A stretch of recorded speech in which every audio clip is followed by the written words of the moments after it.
Hello and welcome. This is the Oracle reading for the Capricorn New Moon that's happening on the 11th of January 2024 at 20 degrees and 44 minutes. My name's Chloe. I work with card divination, astrology, and I channel energies through my body. As you can see, my hands are moving around right now. This is independent of my conscious thought, drawing in energies from different dimensions to help us heal, help us clear stuck energy, and open up portals to source to get us in alignment with our soul's frequency in this incarnation. I've been channeling energies through my body for nearly 3 years now, and very recently, just before the Sagittarius new moon, the vocal side of the light language got activated. So the physical movements are a form of light language, and now I've had an activation with the vocal side. I'm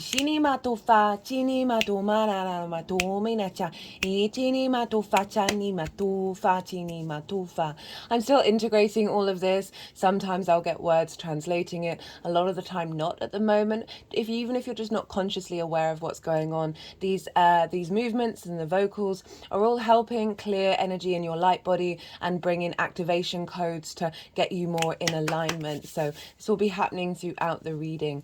Right, so this is the Oracle reading. Now, I've done a collective reading. I always pull these oracle cards before I do a transit series, just to see what messages are coming through from different decks. And the message is so beautiful and so in alignment with the astrology. This keeps happening and it keeps blowing my mind. So I've done a collective reading where I break down the astrology of this moon in way more detail, pulled collective tarot, and also lots more channeled messages. I get very esoteric in those. So go check that out if you want a deeper understanding of this moon. This is a big moon. This is the first calendar moon of 2024.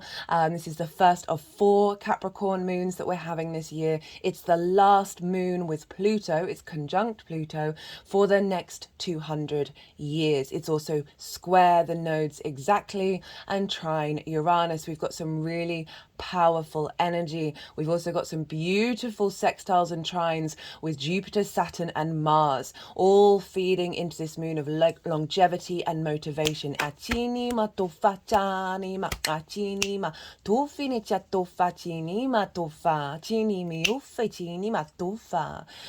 to talk a little bit about what's been going on with me in terms of this moon, right? So it's super powerful. Today the moon went into Capricorn, and it woke me up at 2 o'clock in the morning when it ingressed into the sign. I wasn't able to get back to sleep. I'm recording this quite early in the morning. At the time of recording this, the ascendant is in the sign of Capricorn. Yesterday I spent time with my father, who I see maybe 3 times a year, and his birthday's in 2 days after the moon. So he's got a Capricorn sun, and strangely enough, his Pluto is conjunct my sun, so that's bringing in the Pluto side of it as well as the Capricorn. Today I have a dear friend coming over. She has her moon at 19 degrees of Capricorn, so a degree away from this new moon. And so we're doing some new moon rituals, clearing out some energy in the lead up to it. And then on Saturday, I'm meeting with someone who also has a Capricorn moon. Now, usually when around lunations or with transits, people come into my life that are linked into that transit. But I haven't had this three people around a moon, to my knowledge. It's just blowing my mind, because this is such a strong moon, but it's bringing about such radical change.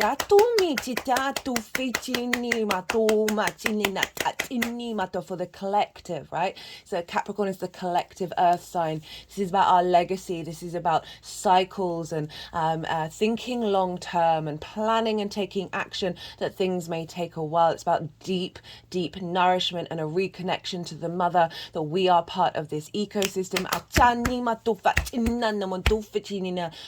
Clearing out a lot of fear and a lot of anxiety over the species on this planet, right? Pluto has been in this sign since 2008. It will drop back into Capricorn at the end of the year. It's going to ingress into Aquarius with the sun on the same day, right? This is also the same day Mercury goes beyond its retrograde cycle, and it's in the sign of Capricorn. So we're activating a lot of energy in January, and so really just this clearing away, as I said, this fear, right? We've had fracking come to the surface, banking crises, there's I was listening there's something very loud in the news at the moment, linked into a list of names coming into the public, right? And I was watching a video on the story of the person in particular who died in a prison. We don't know how, and he first got a charge against him around certain activities in 2008, right? And so these activities that are going on, there's an element of slavery in various different forms, and sexual power, right? And the sense of dominion and obsession and possession. And I just thought that was really interesting. I watched that video this morning. Of how that's when Pluto entered Capricorn, right? So bringing up a lot of fears around who we are as a species and what we've done as a species in order to survive. I always look at those two things that I just talked about, as sort of elements that you see slavery in every civilization. Supposedly slavery is at its highest that it's ever been in our unknown understanding, right? So there's this sense of ownership and power of what we do to one another, right? Pluto, there is that element of possession, of intensity and obsession, linked into the Persephone myth of taking Persephone away to the underworld, away from her mother, away from everything that she knew, and holding on to her. And there's these energies can show up. Another figure who has a strong Pluto energy is Andrew Tate. It's conjunct his sun, and so there is this magnetism, this power, and also this sort of intensity, and he has certain things that have come out in the news around him, whether they've been proven or not. There's certainly a lot of evidence around a certain training of bringing people into a certain type of slavery during these readings, right? So I've done an all 12 signs reading as well for each of the signs and broken this all in more detail, and the vocals that I've been channeling has come out quite strong, very forceful. There's an element of power behind it, and it's really felt like a clearing of some of those difficult energies around Pluto. Got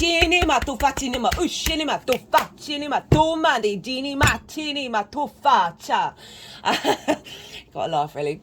And so there's a lot of this coming to the surface, and this new moon, as I said, the first of 4, is helping clear out a lot of those fears, right? Survival. A lot of these things have come through survival and greed, right? Possession, all of those things of not feeling safe as humans on this planet. We've obviously got the rise in climate change and our understanding of that, whatever side of the fence you lie on.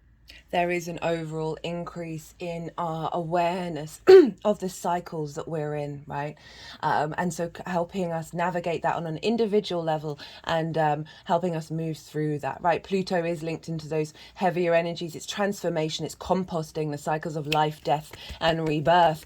But it also obviously linked into the dead, and it also was linked into the riches under the earth, right? That which we cannot see that is then uncovered, right? So bringing that up. And so the overall collective message that came through in the initial collective reading was clearing away these fears, right? These cycles that we may have had to have done things as a species in our current vibrational frequency as a way of us thinking that's the way we're going to survive, of that's how civilizations were built, and how that's been the progress of our society, whether we agree with it or not. It certainly seems to be a very prevalent thing. War is also a main thing linked into our collective earth experience of safety and security.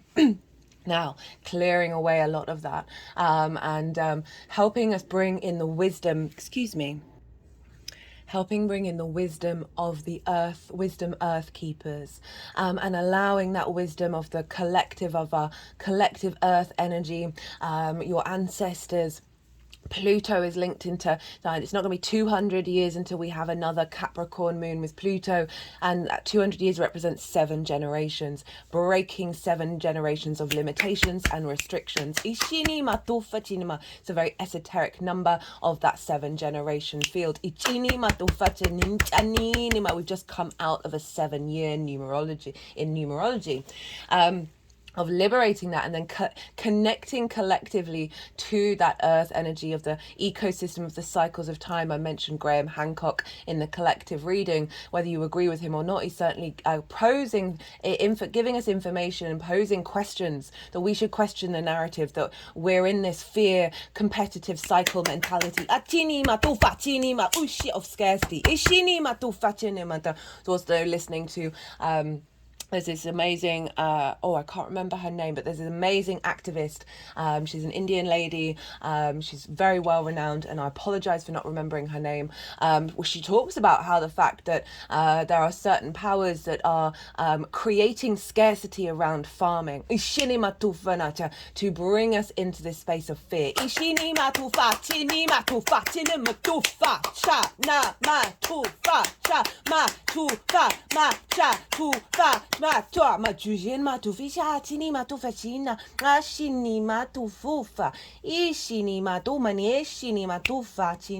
Apologize for those of you. It is the channeling that I'm doing is very loud. Whenever I try and sort of tone it down in volume, they just go back to it. So it's just representing the intensity of what's going on here. That also the other side of Pluto being in the sign of Capricorn was our understanding of ecosystems growing, our understanding of the mycelium network, how trees talk to each other, permaculture, yoga, breathwork became really, really popular. All of these things that are reconnecting us to the physical body, the vagus nerve, and how to work with that and how important that is. Plunging into cold water, right, and breathwork. These are things we would have done pre-civilization. And that Graham Hancock, I sort of got sidetracked with that, of like questioning the narrative of where we come from. Right, and seeing a deeper, that which is hidden from us, right, and connecting to the wisdom of that which is hidden from us in our collective earth experience, as well as those lives that you've lived, past lives that you've lived in different areas of the galaxy that have strong earth connection, and our ability with this new moon to integrate it, right, in our conscious being and the way that we move through the world. Longevity, this Saturn rules Capricorn, the sense of cycles of time, of karma, of cause and effect, of due diligence, and making sure that you stress test your foundations, that they last, right? They last more than at the immediate moment. There's an element of authority and responsibility around Saturn, and helping us connect to our integrity and therefore committing to our legacy.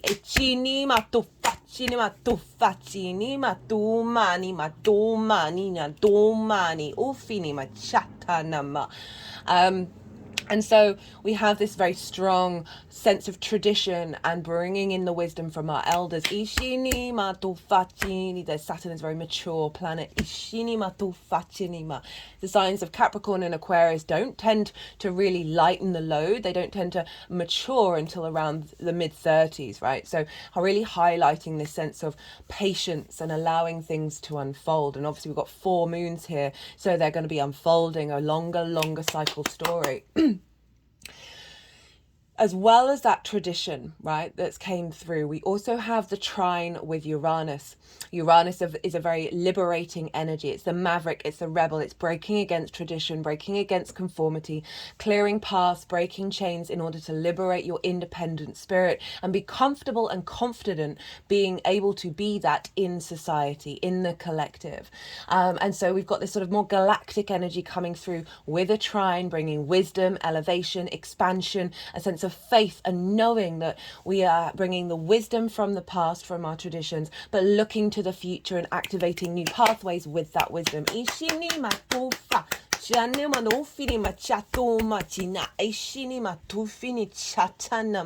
It's also square the nodes exactly. So whenever we've got, so they're in Aries and Libra. I've done a nodal series, transit series. It's in its own playlist that covers the overall themes for that eclipse cycle for each of the signs. I recommend you check that out to get a deeper understanding of how these eclipses are showing up. Now, whatever's going on in Cancer and Capricorn during this cycle is squaring the nodes, and squares mark transformation, activation, manifestation, action. So we're now hitting an activation point from the eclipses that we've had in Aries and Libra already. And so this is a big pivot point.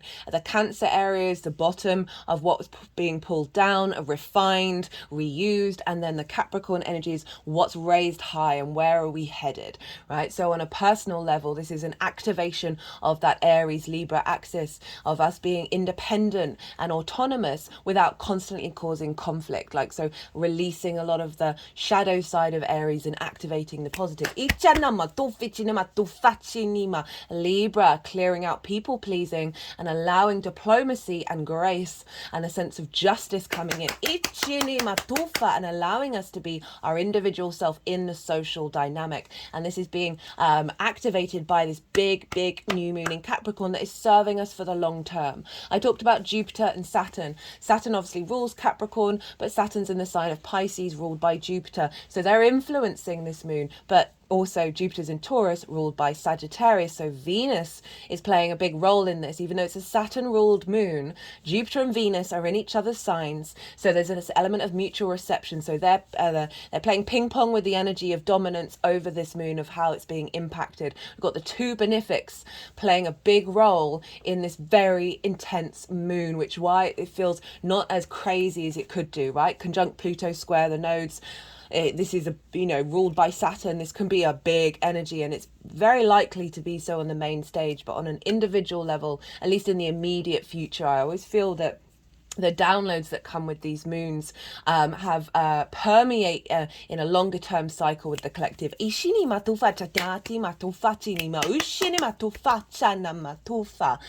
on a personal level, this is really activating maturity with a sense of wisdom and grace, love and generosity. So that maturity of Saturn and those energies of Jupiter and Venus feeding into this very, very powerful moon. Right, is there anything else that I wanted to say before kicking off with the oracle cards? I love doing these oracle readings. It's just really beautiful seeing how it all comes together in these different decks. This card, the Vision, this actually came up in the Capricorn full moon that we had last year.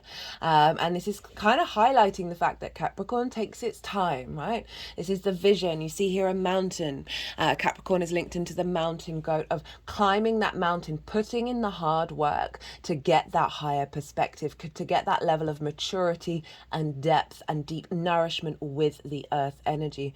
Something you might want to do around this new moon is go get in nature, go connect, go do some breathing. If you can, I know it's cold out there, bare feet on the ground, and really connect to Mother Earth and allow that energy to flow through you and open up, and the intention to connect to your vision of your long-term commitment to your legacy.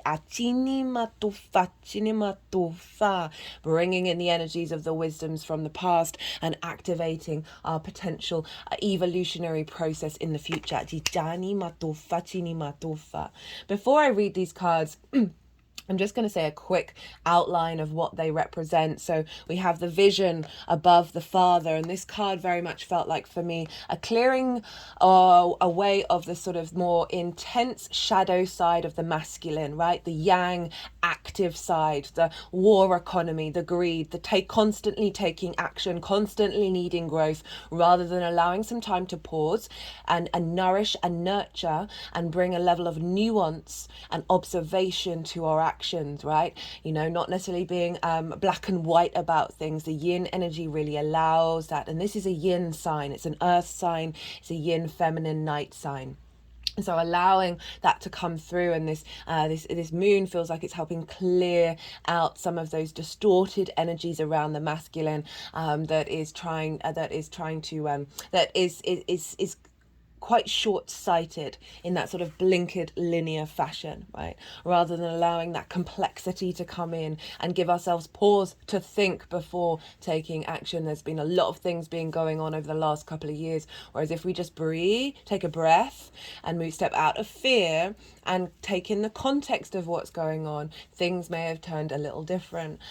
We've also got the Gaia Gateway activation card, right? So this is really highlighting that we are moving through a portal. As I said, Pluto is changing signs. This is a big deal. We're activating a new portal of our connection to the earth energy. We've got the fault line here, which is so fascinating because Saturn will come along and stress test your foundations and break down those that don't serve you over the next 30 years. Saturn is a 30-year cycle. It wants things to last for the long term. And so the fact that the fault line's shown up of breaking down those things that are unsteady, bringing awareness to those things as well, especially with a new moon, of how to then repair. And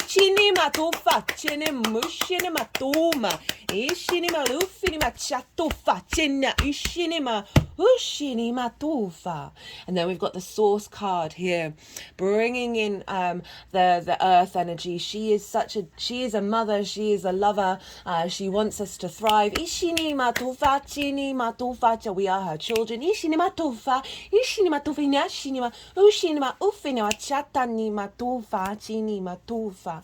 very interesting. So I'm learning with this channeling with the vocal light language, and different tones and different phrases and words and ways of expressing come through when I touch different things. And when I touch plants, it's just this such lightness. There's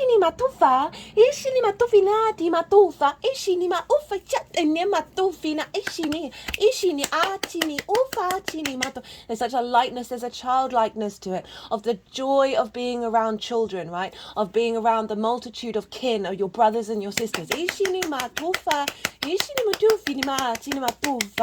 And of bringing a lightening the load of the unease that it can be of being a child, and we are children.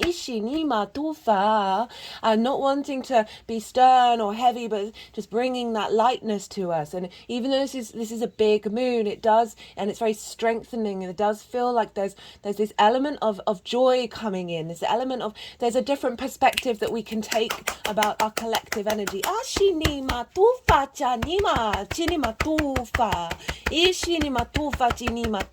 It almost feels like saying, don't worry, we love you. So we've got the source energy of the mother pouring in to the empty room, right? This new vessel. And the strength and the vibrancy of that earth energy, giving us stability, giving us longevity, nourishing ourselves, creating a structure for us to be held within. And grow. And flourish.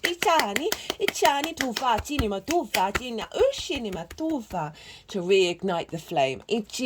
That for so many of us, we feel it's dim. There's a heaviness out there, right? There's so much going on in every direction. We're being pulled in every direction, and the flame felt like it's been getting dimmer.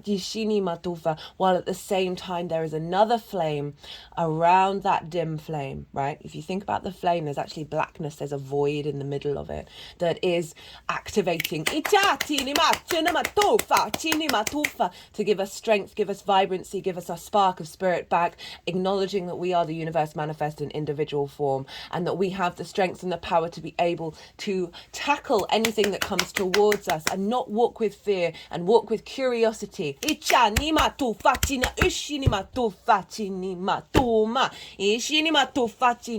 Even though I'm not getting like direct translations with this energy, I've had it quite a lot even before this moon, of like, especially on a personal level, of just being like, you've actually got this, stop worrying about these things. You have all the power of the universe within you. Wake up.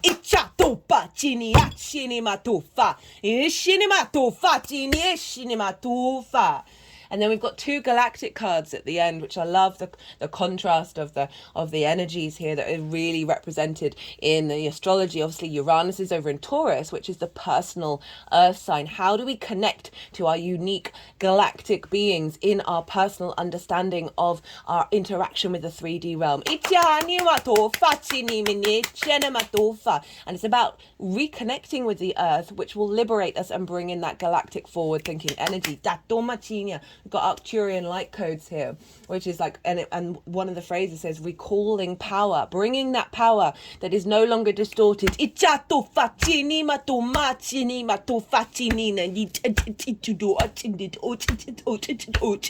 Actually says future thinking on it. And then we've got Sirius star blessing. It's saying push through, be seen, proceed. Yes, right? So encompassing all of that energy of yes, we can do this. Right. I am going to read from the books. I like doing this. This deck by Krans. This is the main one that I use. It's the Wild Unknown Archetypes deck, and I love her artwork. She's a wonderful channel. We're all channelers, and I love what she brings through in the words that she says. So, the vision, the dream, the imagined, the revealed. It is said that we are each born with a unique vision, a destiny towards which we are aimed. It is also said that we forget this vision the moment we are born. Thus we are sent on a lifelong journey of rediscovery. Such is the elusive nature of the vision. It slips away, yet it guides. It appears in strange dreams and surreal images, seemingly unattainable and preposterous. When we are connected to the vision, we carry an inspired, enchanted aliveness that others recognize.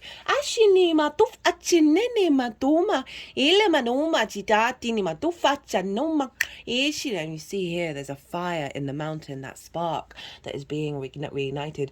And the moon above it. And the wisdom of the owls and the trees and the ecosystem behind and the mycelium underneath. That are all combined with the mountain, the powers of mountains. Those of you who have been lucky enough to be near mountains, I have on a few occasions in my life, and goodness me, the energy coming off those, they help you slow down and reconnect to you, clearing out the clutter. Grounding you in a way that is indescribable.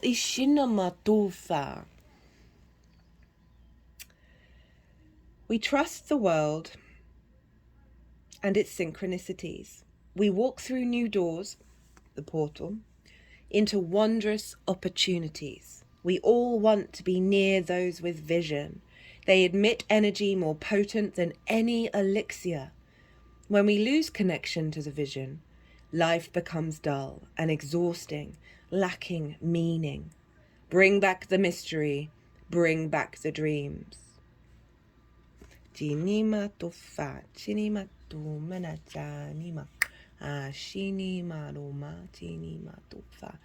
are held in the mountain. You have the strength of the mountain. It is within you. Ask for it to be tapped into. Hold space for the idea. And allow that energy to flow through you.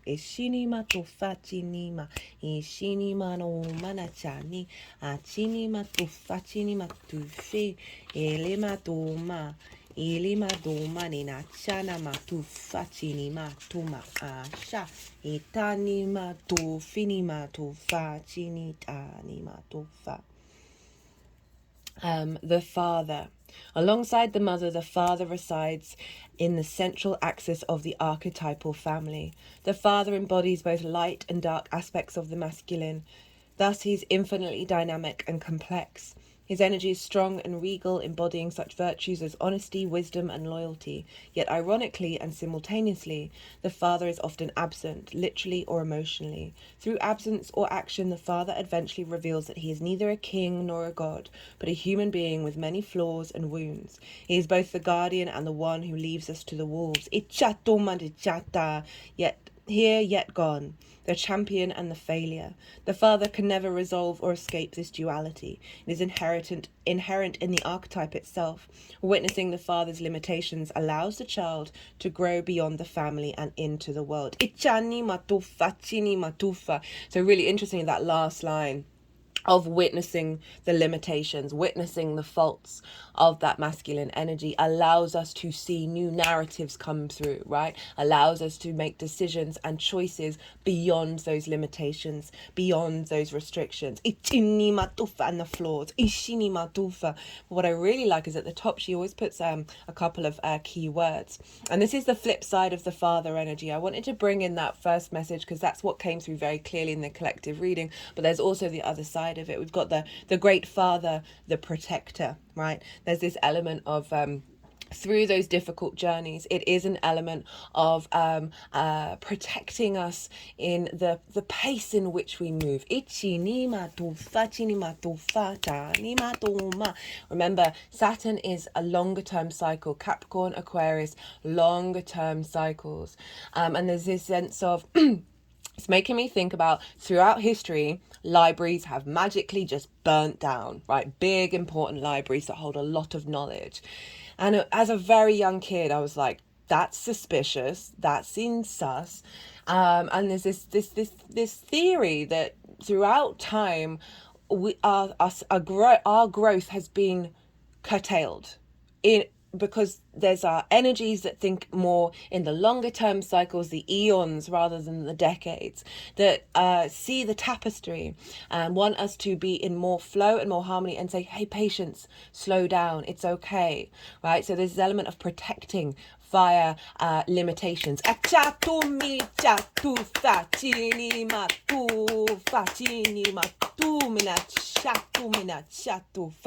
Really, it goes against sort of, I'm working on the energy, right? So for me, I'm quite impatient. I'm one of those people that if you're watching a film or something and I know somebody has information and they're like asking someone to do something, but they don't tell them all the information. I'm like, well, how can that person make an informed decision, right? And usually in my mind, the plot would be half the plot because they're not keeping secrets or protecting or like hiding stuff, and it drives me crazy. But as I grow and mature, I'm leaning into that fact that an awareness of past lives and future lives and longer cycles, that there are certain things that just be still. These things may take thousands of years, and that can be a really crazy thing to wrap your head around in this lifetime, where you're like, well, let's just sort it all out, let's just do it all now, why is it all chaos, right?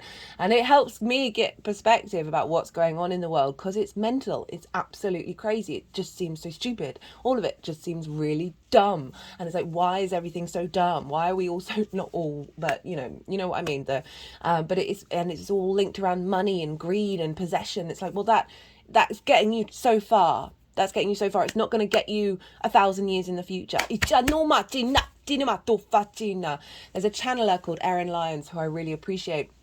And she was talking about how a lot of other civilizations, a lot of other races advanced by being in harmony with their understanding of technology and nature, right? And this is very key with Pluto being in Capricorn and then moving into Aquarius. Achini matufa, that at the moment our understanding of technology is more advanced than our understanding of the physical body, our connection to the ecosystem and nature itself. And if we're not in alignment, and we need to bring that nature energy back in, right? If you just think of all the inventions that are coming out that are working with nature rather than fighting against it, going with curves and cycles rather than straight lines and blocks,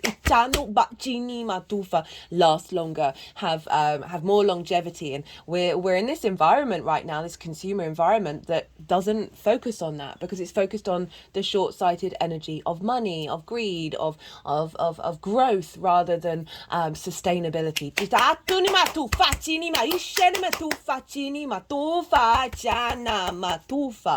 That but I have faith that will all come into balance, and I feel like a lot of these transits are really setting the stage for that. We may have to go through some certain things in order to get to there. I don't know what they are. I'm ever the optimist and the idealist that there's going to be a big shift happening. It's certainly being talked about in a lot of the communities about 2024 being this huge shift, and there's this Supposedly there's this galactic wave that's coming from the center of the solar system. I'm going to put a link into a lecture by Rory Duff, who's a geobiologist who tracks ley lines, dragon lines all around the world. And he was talking about how there's this galactic wave that's made up of, I can't remember what it's made up of. Gamma neutrinos, neutrinos, and something else. I think I should remember that. Let me just pause for a second. Sorry, I paused because I wrote notes a while back because I'm going to do a channeled reading on this cosmic wave, and I went to go and look at my notes and I didn't write it in there. So it happens every 12,000 years. This comes from the center of the galaxy. So it's a very powerful energetic field that supposedly is marking the beginning of a golden age. Now, with everything, I always take everything with a pinch of salt, right? Because we fundamentally don't know anything, really. You should take everything with a pinch of salt, right? Whether you resonate, you can resonate with something, but still be like, well, could be this, could be not. But certainly there's this idea, and there's a lot of other stuff that's out and about at the moment, of that 2024 is a big marker of change for us all collectively. So who knows? Right. So,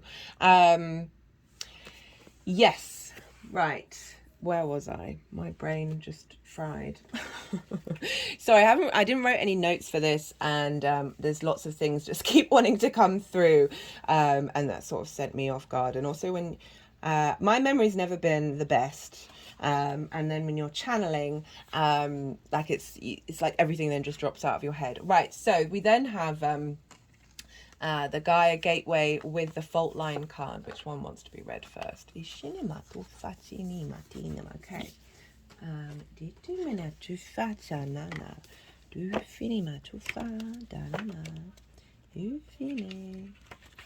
The fault line, the fissure, the crack, the weak line. Imagine walking across a frozen lake that begins to crack before your eyes.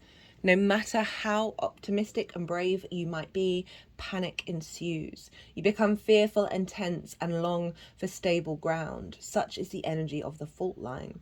It is the energy of walking on eggshells of precious, precarious dynamics and sensing what is ready to break open into chaos. It's likely this cracking open is overdue, as fault lines develop slowly and naturally from underlying elemental pressures. This card comes as a potent warning not to deny the shakiness that's afoot. It's much better to prepare yourself for change than to walk along the fault line pretending all is well. There is no easy fix for the situation at hand. It will require a foundational shift that alters the current dynamics from the ground up.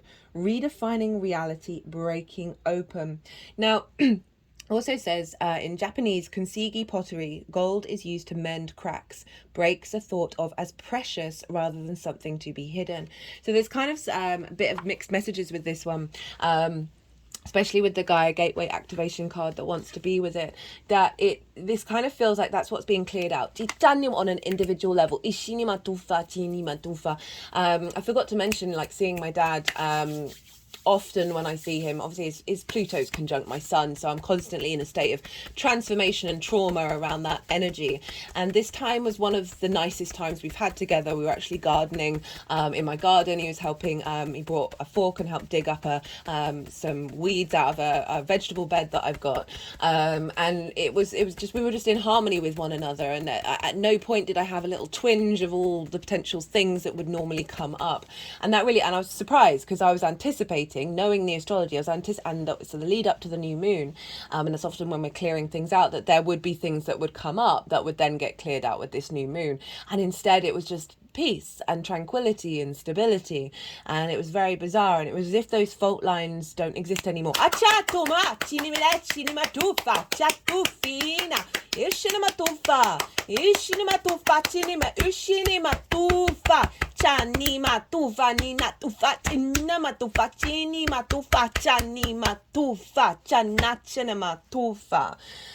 So there's this what felt in the collective reading was and looking at that card and the way the cards are of these fault lines, these things, it's both a mixture of them falling away and us now being more confident and strengthened and aware of any future fault lines that we can then tackle with maturity.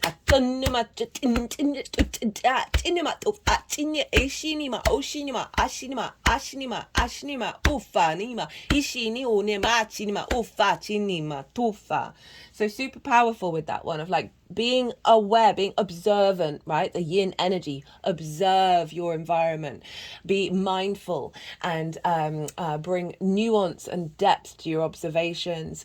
Do you need to step into fear, or can you step into a space of peace? Even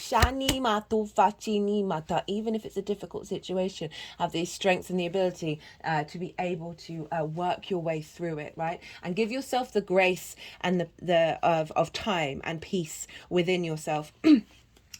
To let that energy unfold rather than feel it falling into fear, right? And so it's come with the gateway, Gaia Gateway Activation card, learning experiences, right? Wisdom transmission, earth intelligence. Everything that we experience has been experienced so many times over, right? In the roots of it all, even though we're all experiencing different nuanced things, if you follow the thread back of what that experience represents at its core, you get to like root foundations achini matufa that have been played in many scenarios over many eons. Ichani matufa chini matufa ni matufa chini mana. From speaking of eons, that this 12,000 year wave that's due at the end of this year. 12,000 years. Those of you know astrology, we've got the precession of the equinox. This is when the signs are sort of moving backwards in the sky, and it takes around 24,000 years. So it's really interesting that we are at a point when there's the midpoint of that. And how these numbers repeat.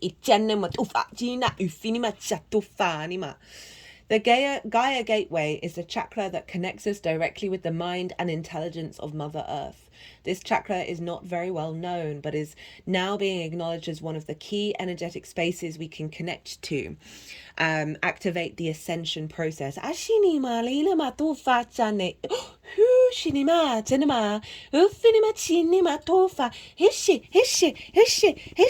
they're moving it over the third eye.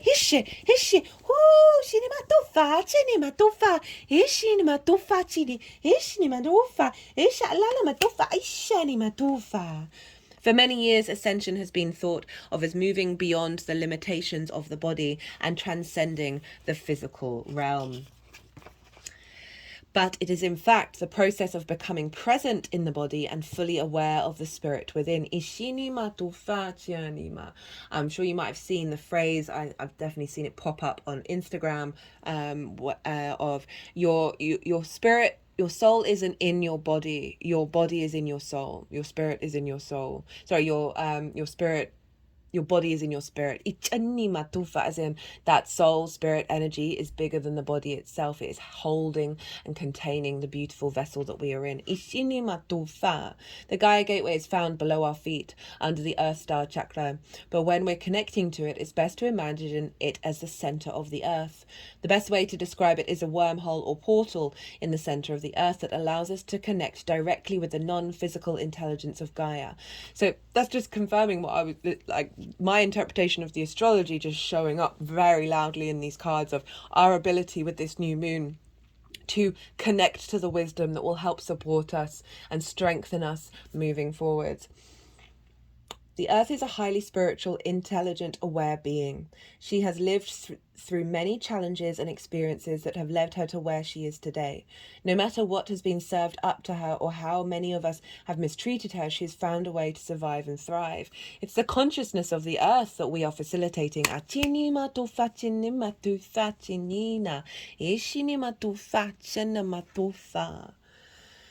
Sometimes it's not our role to know how everything will unfold. Let's remind you of what I was saying about the libraries.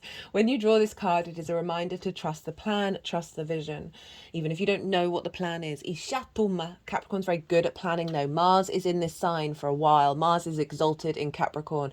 This is the motivation and drive. When I say exalted, all the qualities of Mars are raised up high, of having the motivation, the drive, the will, the vibrancy, the desire to take action, right? And to plan, to think long term, to develop maturity. The wisdom of Gaia is with you at this time, and you can enjoy the natural expansion that is taking place. You may have a tendency to go traveling and look to the stars for answers, but realize that the planet you call home has much to offer too, right? Don't forget the 3D. Let's not just jump into the 5D. Let's bring the 5D into the 3D.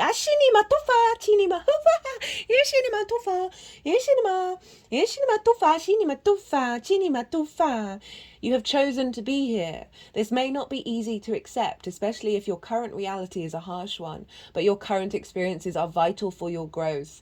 And in this lifetime and the next, and all those that have come before you, the earth herself cannot escape the challenges that she is facing at this time. Learn from her strength. Learn from her yearning for a better future. Come back to her. She is your chosen home. Ufa. What a beautiful message. Ichinima tufa chinina chinima ishanima tufa ishinima ishinima tufa isha dapadami nakashinima tufa chinima ishinima numa chinima tufinima tusalama. Now, the source card comes from this beautiful deck. It's a collection of cards with linked into Rumi's poems, who was a Sufi mystic. Now, the Sufi mystics connected God, the divine source, as love. They use the word beloved a lot. Everything is your beloved. You are your beloved. The person around you, the things around you, your existence. God is your beloved. And this is from Ari Hunava and her Rumi's Gift Oracle deck. All the decks in the description box if any of them take your fancy. The source. Alas, my Muslim friends, I do not know myself. I am not Christian. I am not Zoroastrian. I am not Jewish. I am not Muslim either. I am not of the earth. I am not of the wind. I am not of the water. I am not of the fire. I have seen both worlds, and I call them one. My place is the placeless, a trace of traceless. I am not the body. I am not the mind. I am the source of life itself. It's so interesting that it says my place is the placeless, right? The empty room, that is with that which is without, and filling it with everything that is also nothing. The more you tap into paradoxes, the more you open up your connection to source. So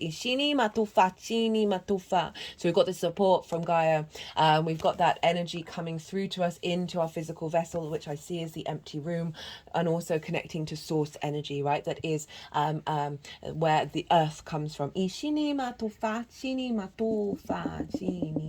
Asking us to step away from limitations, from boundaries, from boxes that we put ourselves in. Opening yourself up to curiosity that you are everything. And the more that we are aware of the fact that multiple possibilities can happen, right, rather than limiting ourselves. So I like the word vision over plan. Plan's important as well, but having a certain boundary with the plan and then opening yourself up to the possibility of the universe. The way that I manifest, I don't necessarily every step out. I don't necessarily have a clear idea of, okay, this is what I want. I tap more into the feeling and then acknowledge that the universe will potentially trump my ideas of manifestation at every turn. So just allowing that creative energy to flow through and be curious and open to those possibilities. So we've got source energy pouring into the empty room with this new moon, right? The empty, not empty vessel, but The moon is at her darkest. She is her most receptive, right? Of our unconscious, our intuitive mind, our emotional body. Where are our needs being met or not being met? How do we nourish ourselves and others? And the vision of the sun, source energy, light codes. It's feeding in to our unconscious that will then unfold moving forwards, right? Our instinctive responses will be that of this download that's come through. Ishini matufa, chana matufa. The vortex, the abyss, the nothing. The empty room haunts us all. It is the universal and all too frequent feeling of lack, of wanting, of the craving to fill ourselves with something, anything. We too often attempt to remedy the discomfort of the empty room by any means necessary, leading us to a culture of more. Ironically, the empty room is filled to the brim with potential, yet we perceive it as not enough. This card is a cry for patience. Patience. Love it. For sitting within the barren walls of not knowing, right? Moving away from fear and being comfortable with not knowing. For awaiting a true vision and purpose before attaching to what we should do next to save our outward appearance. I'm going to read that again. This card is a cry for patience, for sitting within the barren walls of not knowing, for awaiting true vision and purpose before attaching to what we should do next to save our outward appearance. So it's not about the conforming to society, conforming to the collective of what we should do. Remember that Uranian energy trining this, but going inward into yourself. So, I said go out, get barefoot, tap into the earth energy in order to, open up space for the vision and the inspiration to come through. And this is kind of repeating it, that go beyond your preconceived ideas of what you should conform to. Be with the nothingness. Be with the impatience. The empty room has immense power. Let others wonder what you are doing. If you can settle into the magic of emptiness, you will soon hear its whispers of wisdom. This is just such big yin energy. Ichinima tufa devoid. Ichinima, where everything comes from. Ichanima, all the possibilities. And not rushing that linear of that father masculine energy, the linear direct taking action, the yang action that is constantly moving forward. It's important, but we need imbalance, and we're out of balance.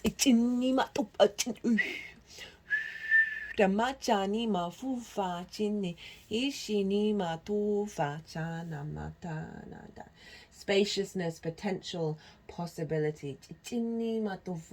A day of silence is a surefire way to harness the power of the empty room. Goodness me. I'm going to try doing that. I've never done that before. That sounds like a really great thing to do. But difficult given the fact phones, everything, all of it. We are constant in distraction mode. And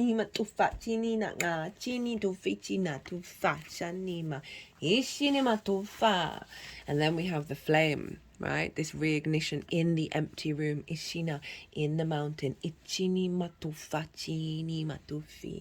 The fire, the spark, the glimmer.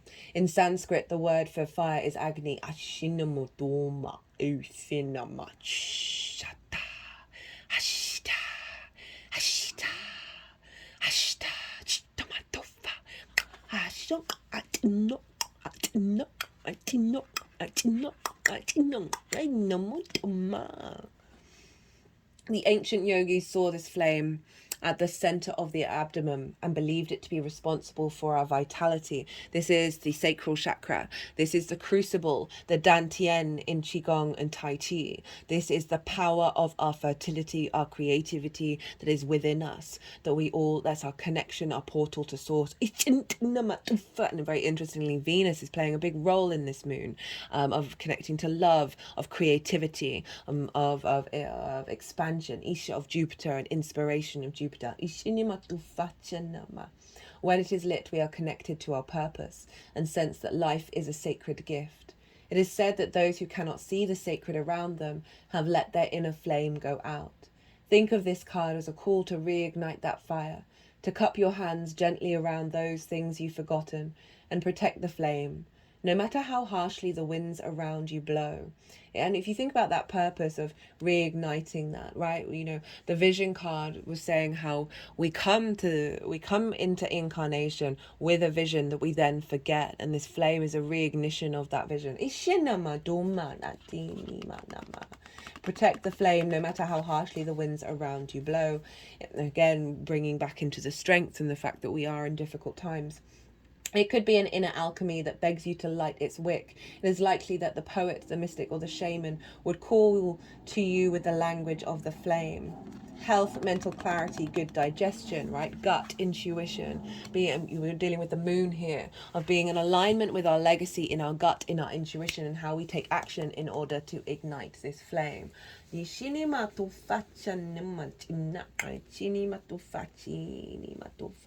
archetypal fire is at the beginning of all transformation. Obviously, Pluto's heavily linked into transformation, the cycles of life, death, and rebirth, purification and manifestation. Nearly every spiritual lineage honors the flame. We've got that Aries energy, the spark of spirit, our personal connection to fire being ignited and manifested in our depth and nuance and knowledge and wisdom of Capricorn.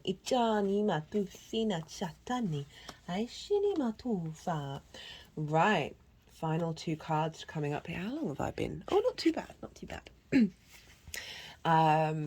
The Sirius star blessings. Yes, proceed, be seen, push through, keep going.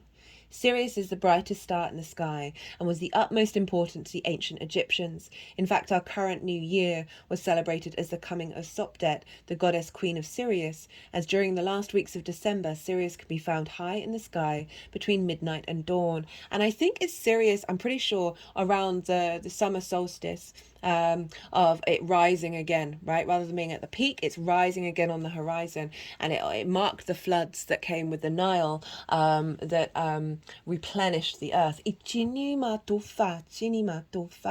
The Sirius star system is the home of a race of humanoid beings who most likely live in a dimension higher than our own. It is believed that these beings can be contacted through spiritual practice. Tuning into them can enable us to receive high-frequency spiritual downloads.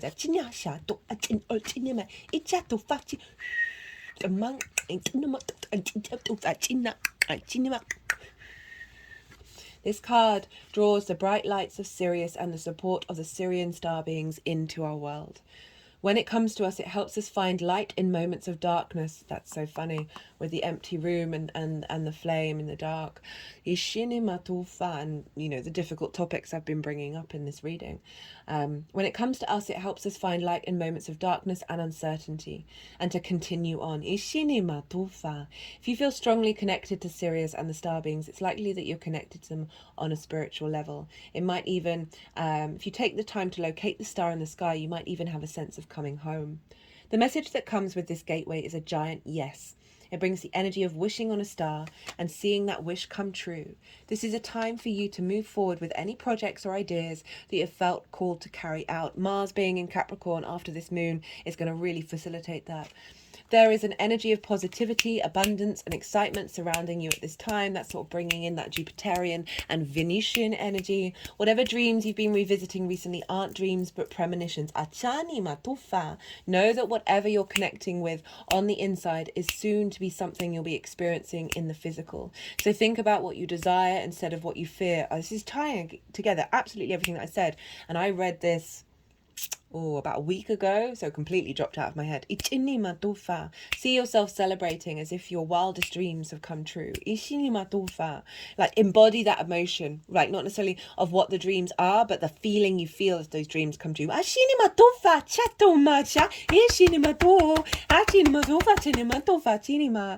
you do so, you'll be creating the perfect energy for them to manifest into your world.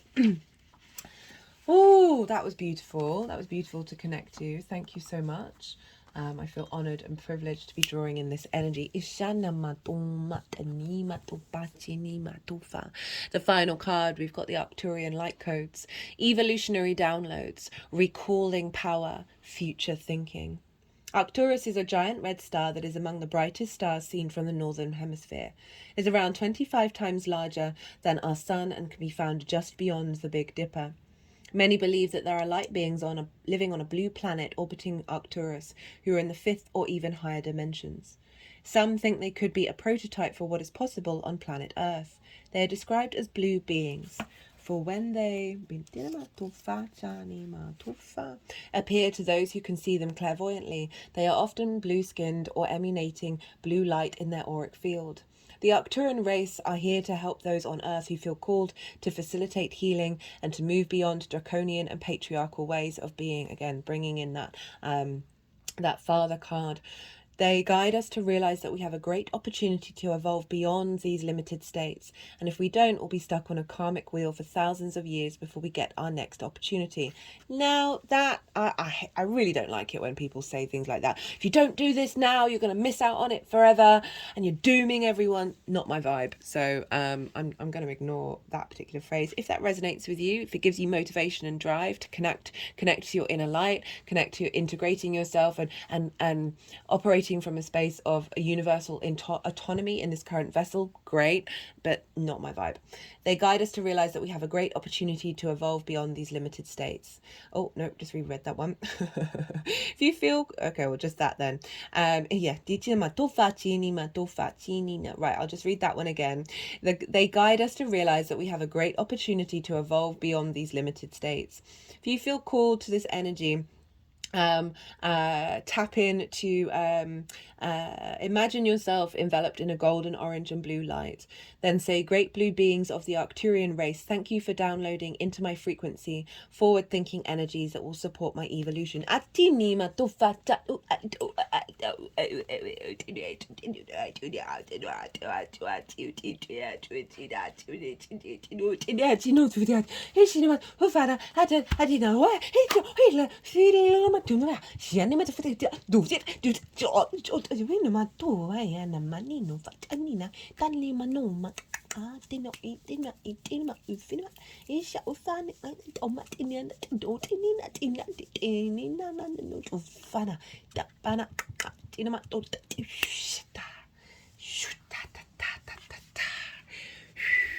So just moving over the heart chakra, around the solar plexus, bringing up that to the heart, throat, third eye, back to the heart, loop back round to the third eye again, then straight back down to the heart, and the throat,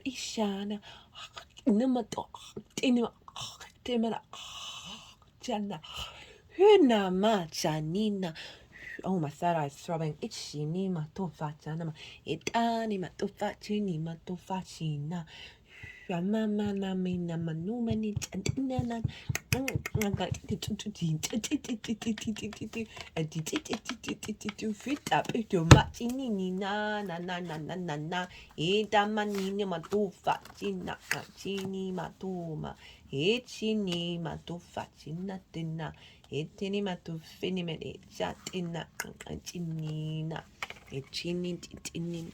move this down a little bit.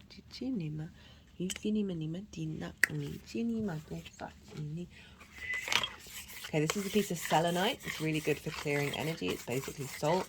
It's one of my favorite crystals to recommend to people because it is arguably quite cheap in price, and I don't like saying, hey, go buy this really expensive crystal, because not everyone's got that vibe. But honestly, like running it along your spine where you hold a lot of karmic energy is really good at clearing that energy. Sleeping it at night helps you sleep better, bring more inspirational dreams, and just generally such a soft energy, soothing. And what I felt when they put it on with the vision card of clearing blockages around your original vision, your soul vision.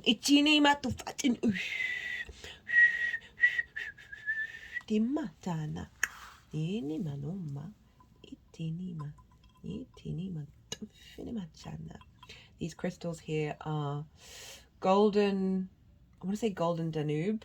I don't think it's that. Danubrite, maybe. It's called the Buddha stone. And we've got a prophecy stone there as well. And this is a piece of rose quartz that's on top of the Happy Buddha's head. And I've got a snake ring on it, bringing healing to the cycles.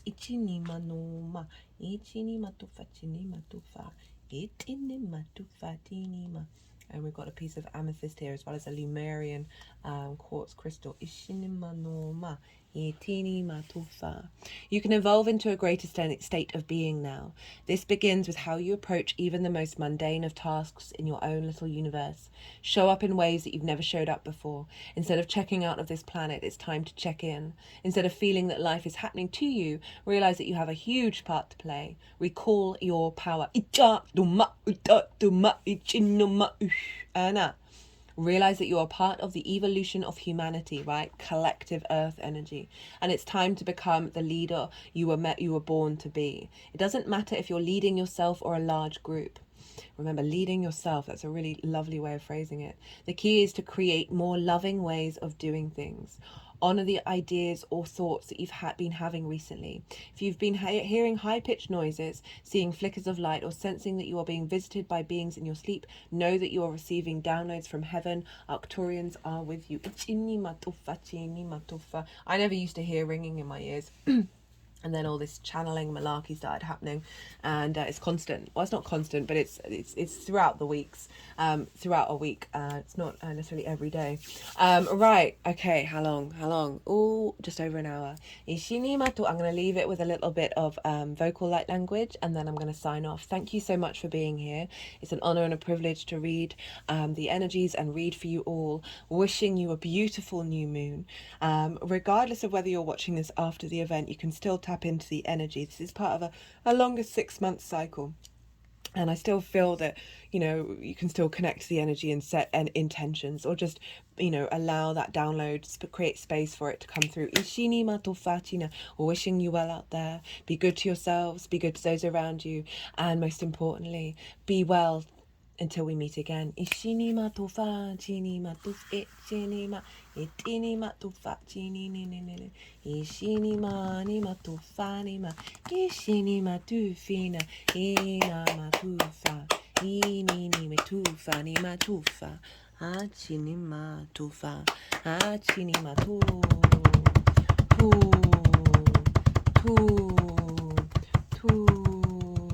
tu.